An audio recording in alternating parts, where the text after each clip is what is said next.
Becoming an Air Force helicopter pilot is no ordinary feat. It demands the highest levels of professionalism, discipline, and dedication. Since 1993, the 23rd has been the crucible for turning airmen into combat-ready aviators for the world's greatest Air Force.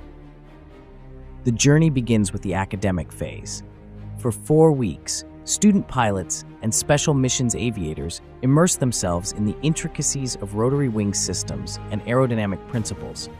This foundational knowledge is then expanded upon in the mighty Huey, a warbird that has served as the premier training aircraft for 3 decades.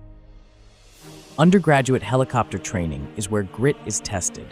Students push their limits flying low-level, mastering formation flights, and navigating the dark with night vision goggles.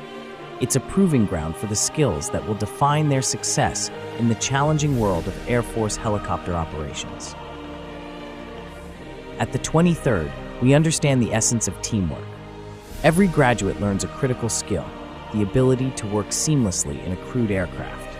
Each crew member serves in their own vital role, working together towards the success of the mission. It's not just about flying, it's about collaborating to achieve the extraordinary. Upon earning their wings, graduates become pilots and special missions aviators in a diverse fleet of remarkable aircraft. They embark on missions across the globe, serving in roles critical to the Air Force's success. The UH-1N Huey ensures the secure and dependable transport of our essential nuclear assets. Additionally, it serves as the preferred aircraft for VIP airlift, guaranteeing top-tier transportation for high-profile visitors.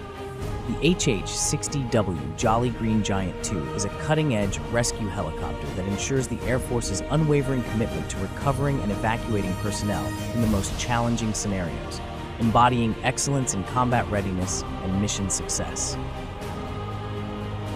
The CV-22 Osprey is a special operations tiltrotor aircraft.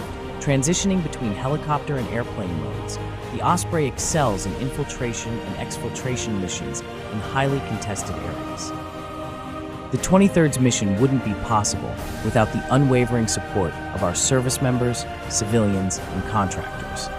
Their dedication and professionalism are the bedrock of the Air Force's Vertical Lift Center of Excellence. Vertical Lift, a community that goes where others won't.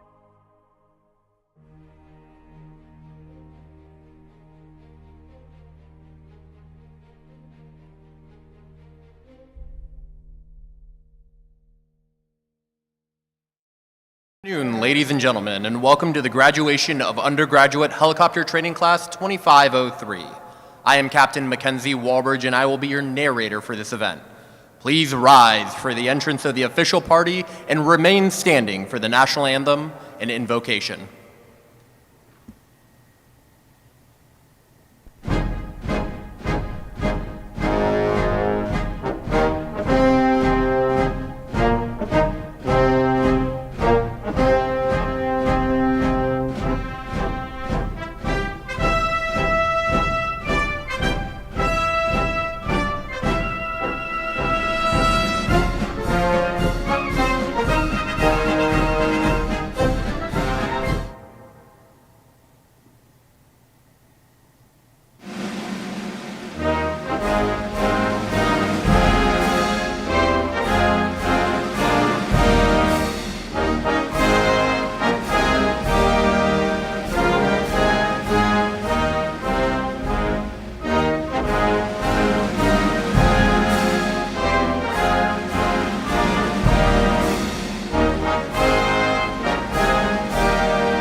Chaplain Wilson will now deliver the invocation.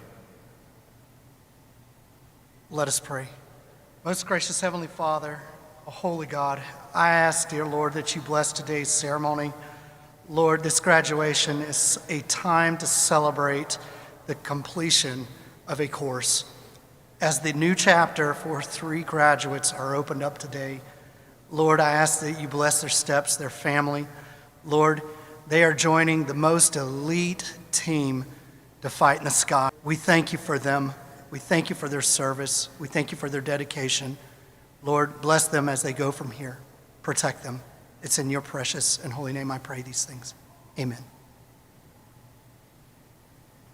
Thank you, Chaplain Wilson. Please be seated.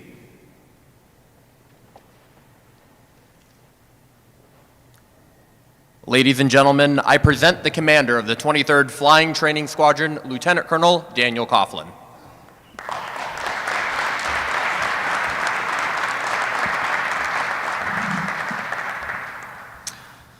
Good afternoon. Nice, cold, chilly Alabama day. Hopefully we can turn that around within the next couple of weeks, but for all the families coming in from the north, which I believe was everybody, thank you for bringing that with you to feel welcome here in Alabama. A warm welcome to our families, friends, mission partners, and distinguished guests of the 23rd Flying Training Squadron. First, I would like to begin by thanking the commander of Fort Novosel, Colonel Miller, and the Command Sergeant Major Williams. Appreciate you for being here, taking time out of your busy day, as well as the rest of the Army Aviation Museum and for hosting our ceremony today, and the Garrison and Army Aviation Center of Excellence for the daily support and partnership. We couldn't do our mission without them. In addition, this week, the 23rd hosted the First Assignment Instructor Pilot, or FAPE, Homecoming, and we have those individuals in our audience today, ranging from 2006 timeframe to those currently going through our pilot instructor training program. I would like to share a special welcome to all of our FAPE visitors for taking time to visit our unit and rejoin your 23rd family for this momentous occasion. I would also like to recognize and thank key members of the 23rd team for their efforts in getting this class across the finish line today. The 23rd Operations Officer, Lieutenant Colonel Cindy Tope, the 23rd Senior Enlisted Leader, Master Sergeant Eric McElroy, representing our Amentum team, Mr. Brian Braden, along with the Amentum instructors of Class 2503, representing the Order of Dedallions, Mr. Kyle Taylor, representing our M1 maintenance team, Mr. Marty Cooper and Mr. Wayne Mowbray. Also a very special thanks to Chaplain Wilson for the invocation, 2503's Flight Commander, Captain Walbridge, Tech Sergeant Gregorowicz, the MTL team, the 23rd Front Office, and registrar teams, as well as the merry band of lieutenants who made all of the details of this graduation ceremony happen. Thank you.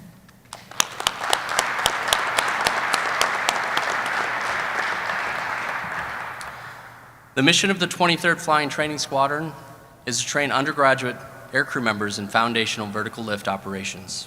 We are here today to celebrate another mission accomplishment as these 3 officers successfully completed the rigors of undergraduate helicopter training. These officers benefited from the leadership and professionalism of the squadron's contractor, civilian, and military personnel.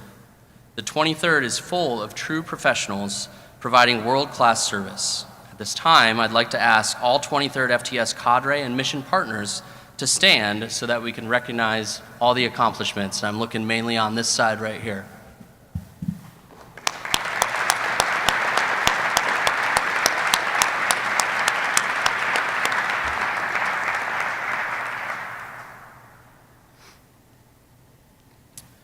We are flying tonight, so I know a lot of our team is out there doing God's great work and getting away from the earth for a little bit, so I'm hoping that the weather cooperates for that. Thank you to all the 23rd personnel and the teammates for your dedication to this mission and getting these young aviators to the stage today. Finally, to the friends and families of our graduates, this is not the first and certainly not the last significant accomplishment that they will have as they progress in their Air Force career. It is a strong foundation in years of your guidance and care that got them here today. Thank you for everything you have done and will continue to do to ensure they excel in our Air Force. The graduation speaker today is Lieutenant Colonel Annie Sunshine Driscoll, Deputy Commander, 372nd Recruiting Group at Hill Air Force Base in Utah.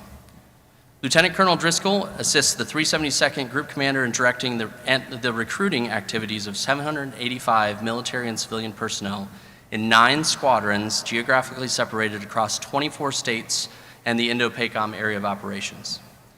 She is responsible for the accession of high-quality candidates to meet the Department of the Air Force's enlistment, line officer, and health profession needs. Lieutenant Colonel Driscoll earned her commission through ROTC at Montana State University in Bozeman, Montana in 2005. She was first assignment instructor pilot here at the 23rd FTS, followed with becoming a combat rescue helicopter pilot with deployments supporting Operation Odyssey Dawn, Unified Protector, and Enduring Freedom. Prior to her current position, she has commanded the Air Force Recruiting Service Detachment 1 and the 368th Recruiting Squadron at Hill Air Force Base. She is a senior pilot and has flown or instructed over 1,600 hours in the T-6, the UH-1H, our mighty TH-1H, which she got to fly again today, and the HH-60G, with 400 hours in combat. Lieutenant Colonel Driscoll is a recipient of the Purple Heart and has served a decorated career across the globe, both as an aviator and as a leader. Sunshine, Sister Fate, thank you for being here today to share your wisdom and experience with our graduates. Ladies and gentlemen, my close friend, Lieutenant Colonel Annie Driscoll.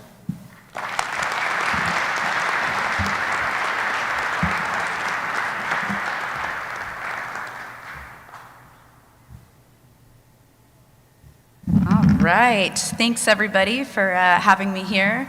Good afternoon, sir, Command Sergeant Major. Thanks for attending today. It truly is an absolute pleasure to be here. I have to say thank you to the entire 23rd FTS team just for the opportunity to speak today. But this FAPE homecoming that we've had, I don't know that anybody knew what it was going to entail. We all kind of rolled in ready to make the most of it, and it's been incredible. Just the opportunity to come back to this mothership where everything starts is pretty incredible.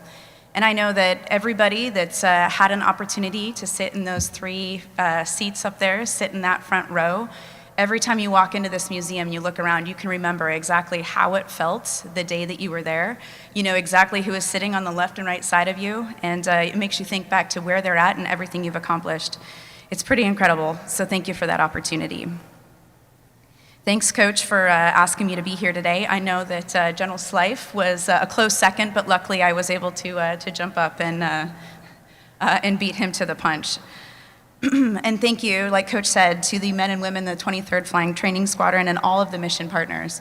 Truly, the work that you guys pour into every single day of work, sometimes it can feel monotonous. Sometimes those RTs can get a little old. But I promise you, if you can remember that you are truly making the dreams come true of every single one of our vertical lift partners come true, just please remember that, and we appreciate you. So I'd like to welcome and say thank you to the portion of our crowd that's up front here. It's the members that are in their Sunday best, looking fantastic. It's the family and friends that have chosen to be here today. Those people are truly the rocks that all 3 of these members have been able to fall back on through their entire career and are going to continue to need you in the years to come. Thank you for being here. In the past few years, I've had an opportunity to go to lots of OTS, or Officer Training School graduations, as well as BMT graduations, and I've had a chance to talk to the parents. And maybe it's myself becoming a parent or some of the gray hairs that have developed on my head, but it took a little bit for me to recognize that the experience and the feelings and the emotions that these 3 young men have right now, that they're sitting here and they're feeling, is quite different than what the parents are feeling. It took me a while to understand that, and now the parents are sitting here, they're looking at these 3 young gentlemen, and they're looking at you. While you guys are feeling a lot of excitement, a lot of anticipation, and you guys are somewhat bulletproof at this period in time, your parents are looking forth, your loved ones look forth, and they remember the day that you're born. They remember your first steps. They remember the first time that your heart got broken. They remember the first time that you pulled out of the driveway and there wasn't another adult in the car, and that was terrifying. In fact, your parents have spent the majority of their adult life trying to protect you from the world that we're in right now. And I know that there was a day that wasn't that long ago that the three of you each stood up on a stage and you brought up your right hand and you swore to protect and defend the Constitution of the United States. Now today, you are given the keys and the license and the exact means to go ahead and to protect. You know your role. You're going to be asked to defend this great nation. So you're the protector and you're the defender.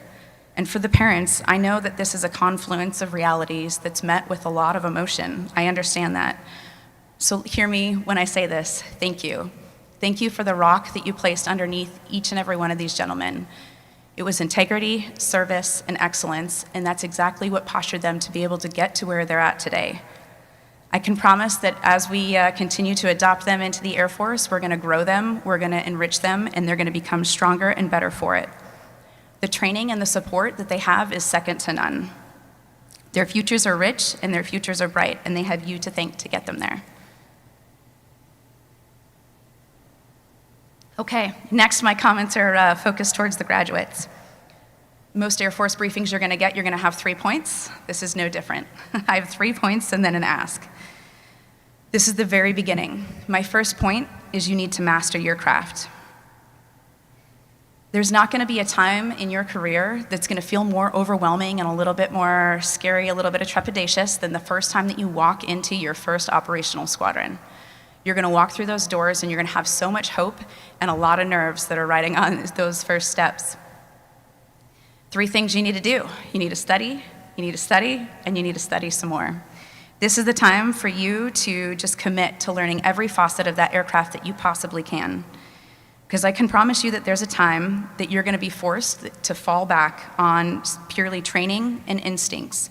And if you've taken the time to study and to learn all that you can, you're not going to be filled with regret, wishing that you had spent more time mastering those basics. So number 1, master your craft. Number 2 is going to sound a little bit odd, but stick with me. I want you to fall in love. I want you to fall in love with your mission. I want you to understand it, respect it, and love it. Because there's going to be times as you go into work for years and years and years that aren't necessarily going to be ideal, they're not convenient, and they might not be the times that you want to go into work. There's going to be times when you're going to have to walk away when your family really wants you to be there, and you need to show up for work. You need to show up with your best.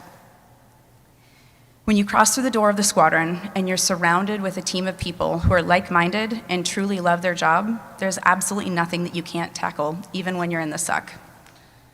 The next thing you need to fall in love with is leadership. So, as mentioned, I'm the Deputy Group Commander for recruiting, and our AOR, our area of responsibility, stretches from Chicago out to Japan. So I've spent the last 4 years walking around and talking to mom and dads, typically 17 and 18-year-old kids, and mom and dads that are scared to let their young ones go out and to let them serve. And time after time, I sit there and convince them and let them know just very reassuringly that they will be cared for by the nation's best. So in this area of your future, there's 0 wiggle room.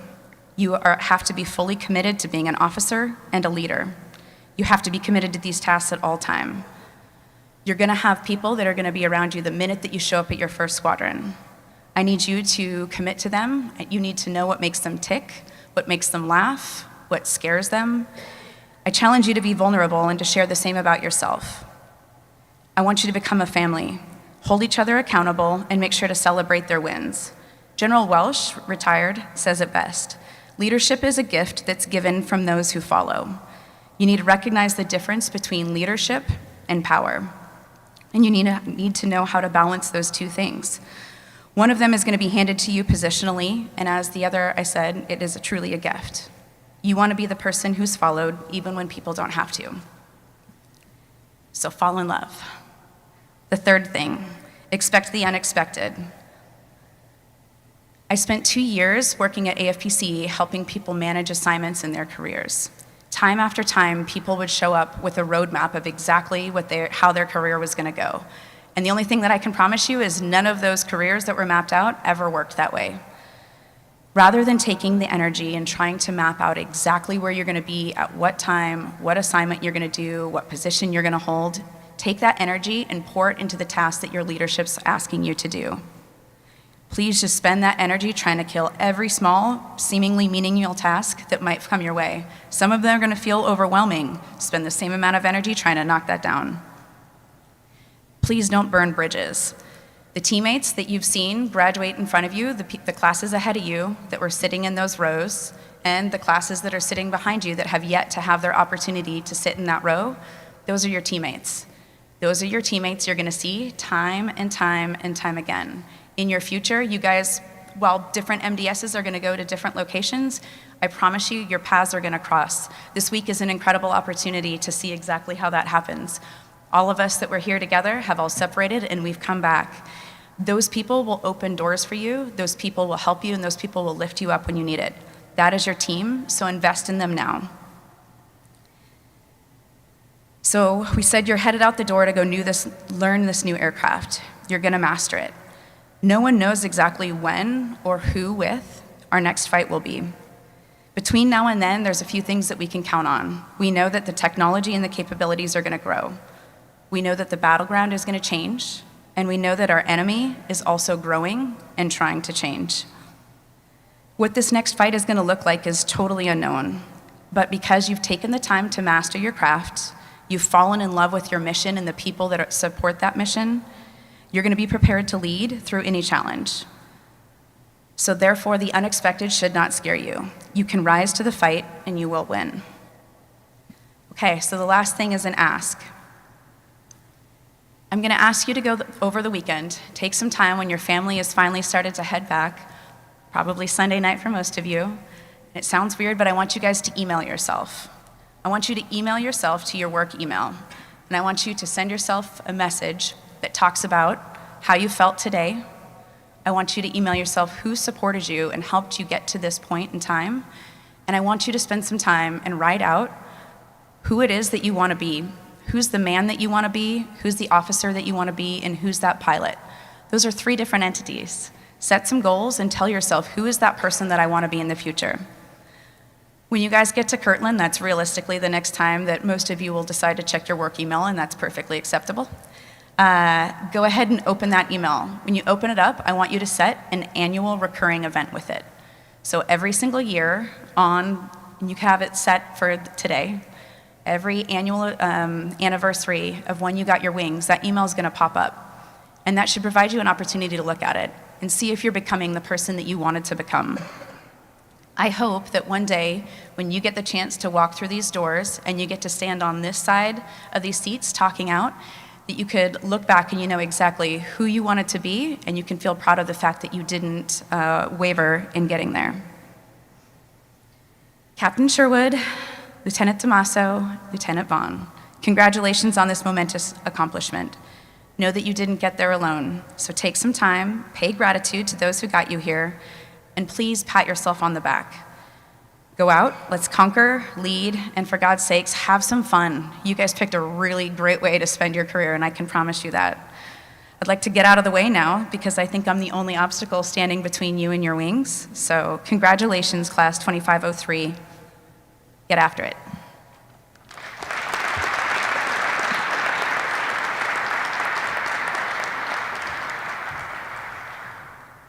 Thank you, Colonel Driscoll. At this time, Class 2503 will receive their wings and certificates. Captain Christopher Sherwood was born and raised in Dayton, Ohio. He graduated from the University of Arizona with a bachelor's in supply chain management and a master's in organizational management. Prior to UHT, Captain Sherwood began his career enlisted as an air transportation specialist. After earning his commission, he became a weapons system officer on the B-52H Stratoforce at Minot Air Force Base, North Dakota. Captain Sherwood will be returning to Minot Air Force Base, North Dakota to fly the UH-1N Huey with the 54th Helicopter Squadron. He will be receiving his wings from his friends Master Sergeant Casey Williams and Trooper Chris Rowe.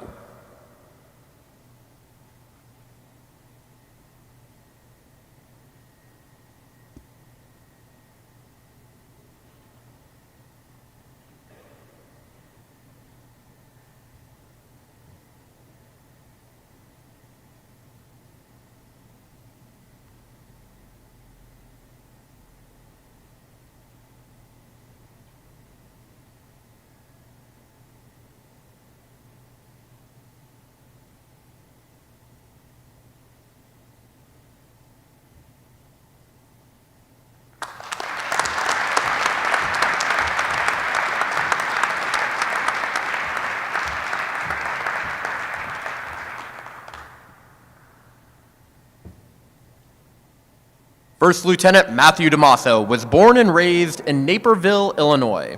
He graduated from the United States Air Force Academy with a Bachelor's of Science in Electrical and Computing Engineering. Prior to UHT, Lieutenant Damaso was an executive officer for Cadet Group 2, United States Air Force Academy, Colorado. Lieutenant Damaso will be flying the HH-60 Whiskey Pavehawk 2 with the 33rd Rescue Squadron at Kadena Air Base, Japan. He will be receiving his wings from his brother Benjamin Damaso and will be joined on stage by his parents, Rob and Greta Damaso, and his brother's wife, Jessica Damaso.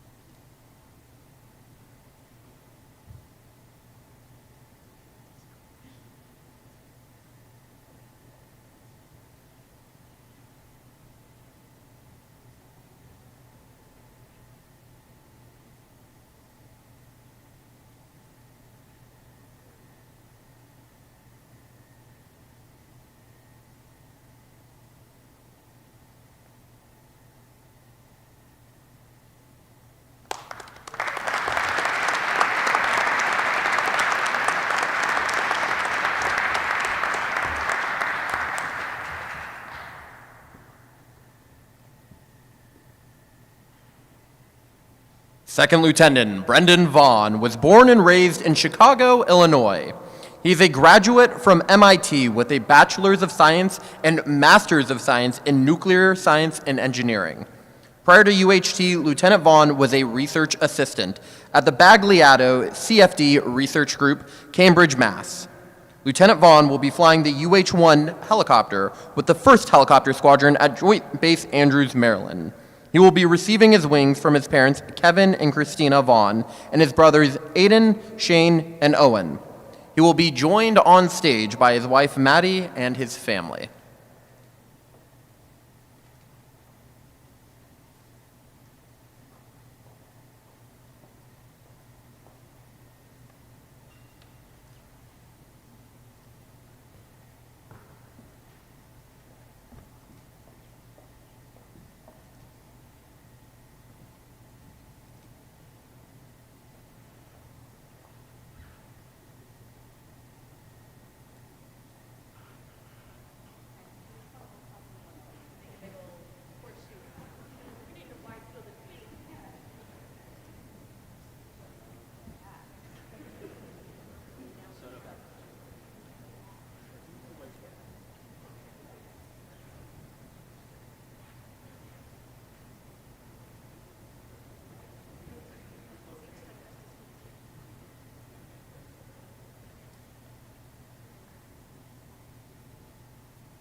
At this time, Lieutenant Colonel Coughlin will present the awards for Class 2503.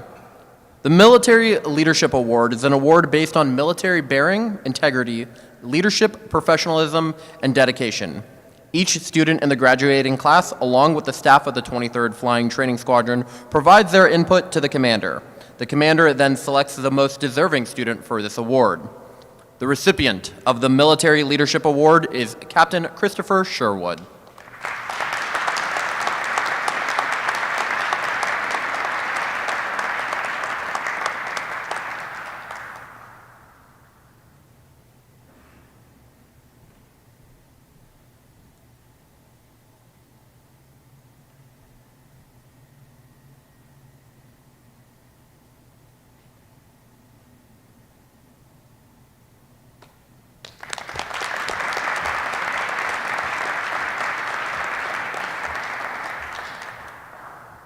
The Academic Award is presented to the individual who best exemplifies the highest standards of excellence through self-study, testing, and academic evaluation.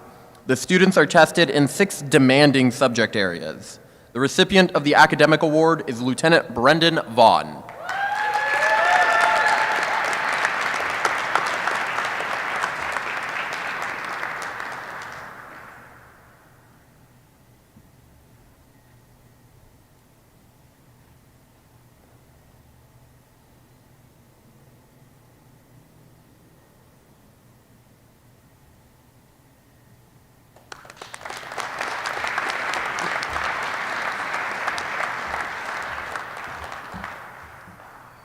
The Flying Training Award is presented to the graduating student with the highest flying grade point average throughout helicopter flight training.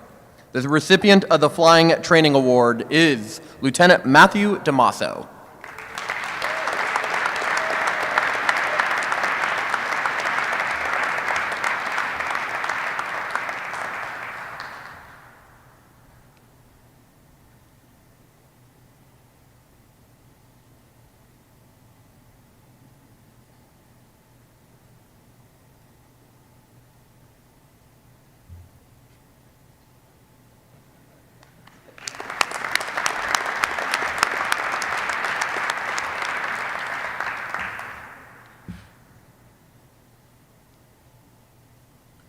The Distinguished Graduate Award is presented to the graduating student with the highest overall percentage grade compiled of their academic, flying, and flight commander's ranking. The recipient of the Distinguished Graduate Award is Lieutenant Brendan Vaughn.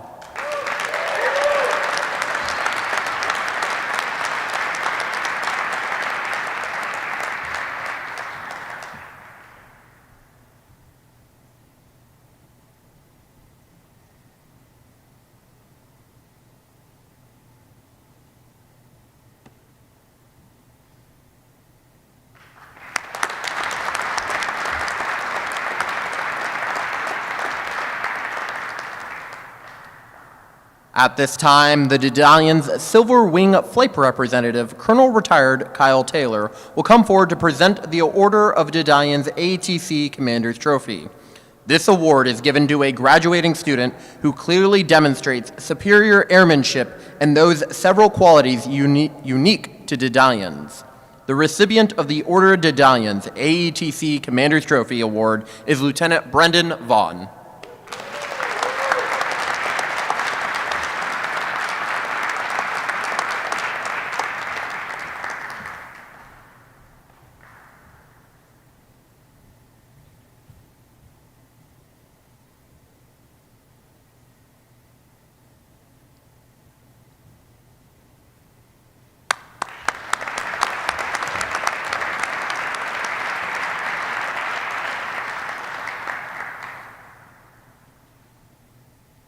At this time, Class 2503 will now come forward to present a few gifts.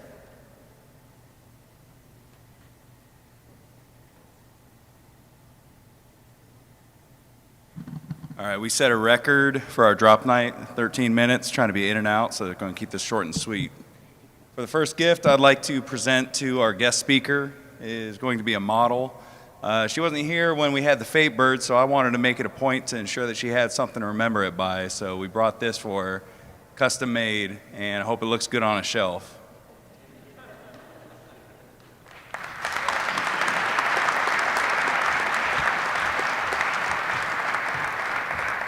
And then the next 3 pieces will be for our flight commanders and the commander.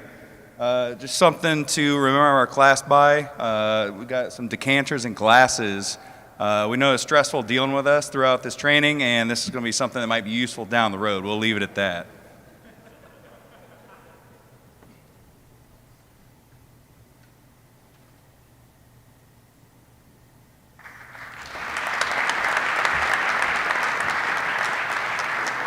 And then apparently they got me a gift. It's back here in the bag. I'm going to acknowledge it and say thanks later. But the last thing is going to be a class gift for the entire squadron. We know we got a lot of renovations going on for the bar, and we wanted to make sure that we left something that would look good and take care of the squadron. So we got a nice, useful light.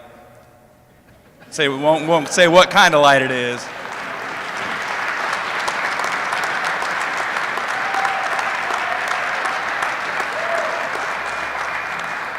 I think it'll look good hanging up. And then Captain V, if she's around, we didn't forget about her. We'll get her squared away afterwards. Thank you.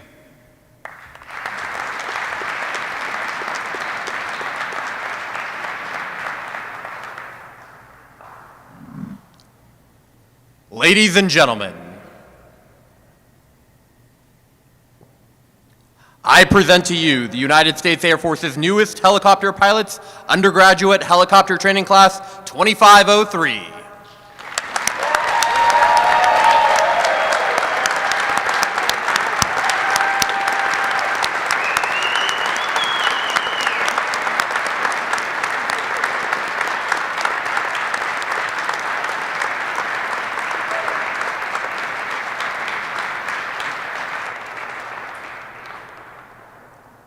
Please stand and remain standing for the Air Force song and the departure of the official party.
This concludes the graduation ceremony. I invite you to join Lieutenant Colonel Coughlin in congratulating Class 2503. Thank you for joining us today.